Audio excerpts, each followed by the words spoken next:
Me llamo Paco Morilla, soy profesor de parasitología de la Facultad de Farmacia de la Universidad de Granada y me han invitado a que dé aquí una charla sobre la importancia actual de la parasitología. Yo normalmente me dedico a la impartición de la parasitología y de la biología y luego también pues hacemos un poco de investigación.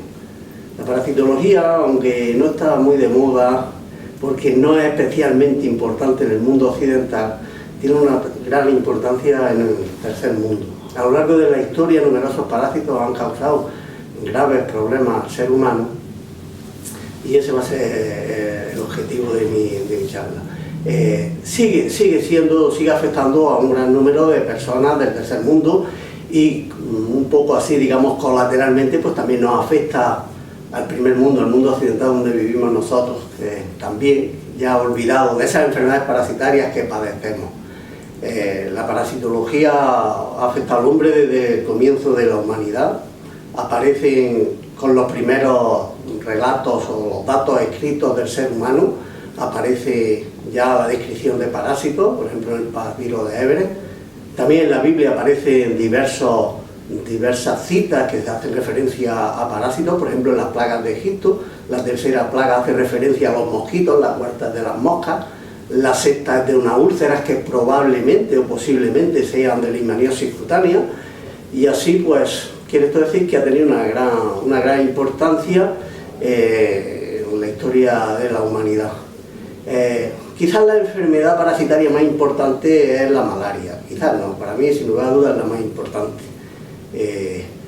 Ha afectado a las personas desde comienzo de la humanidad, ha afectado a personas importantísimas, como por ejemplo el emperador Carlos V, nuestro rey Carlos I, que murió de malaria, luego gente importante como el pintor Velázquez, el duque de Alba, el gran capitán, etc.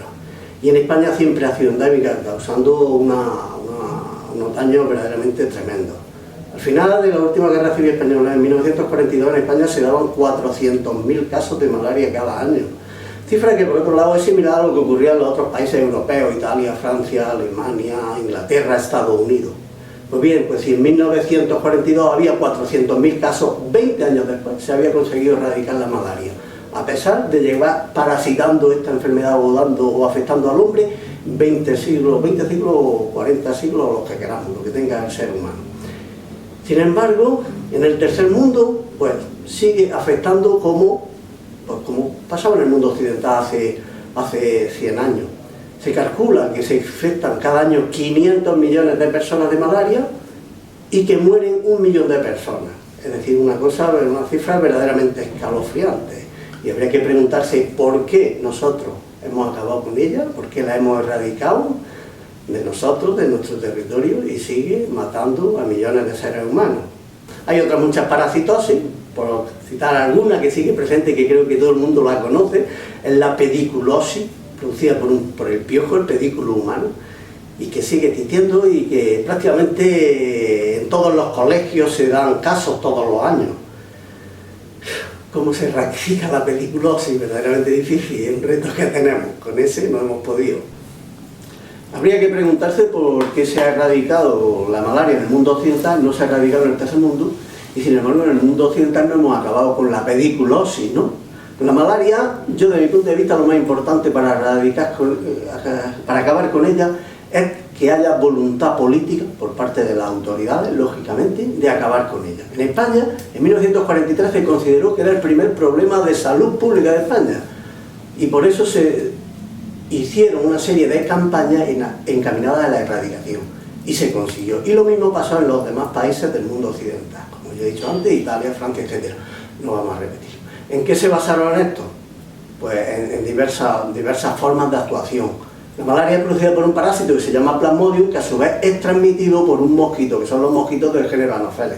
Pues bien, estos mosquitos del género Anopheles, una parte de su ciclo de vida está en los acúmulos de agua, pantanos, ríos, en fin, balsas, cualquier tipo de eso. Pues si actuamos en esos sitios, pues se puede cortar el ciclo del Anopheles. ¿Cómo se hace? De una forma muy fácil, que es poner o conseguir o hacer que en esos sitios, en esos pantanos, en esos ríos, en esos acúmulos de agua, en esas balsas, etcétera, haya peces larvívoros. Poniendo peces larvívoros prácticamente acaba con la población de vectores. Es un punto, un factor importantísimo.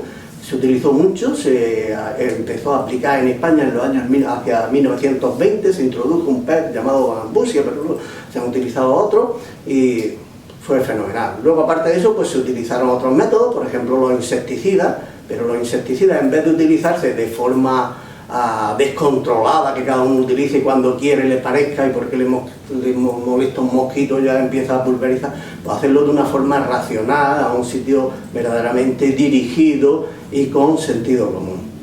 Y luego otro método que se utilizó fue hacer campañas de diagnóstico en las personas, en los focos endémicos, y analizar a esas personas, y toda la persona que tenía malaria, pues tratarla, ponerle el tratamiento que había. Y entonces pues con eso se consiguió, pues como digo, pasar de 400.000 casos en 1942 a terminar con ella 20 años después. ¿Qué pasa con la pediculosis? La pediculosis es distinto, es otro parásito, es un artrópodo también, es, como sabéis, un piojo, un orden Anopleura, y se pasa por contacto de una persona a otra. ¿Y cómo habría que acabarlo? ¿Por qué no se ha acabado? Es verdaderamente difícil. Habría que utilizar insecticidas.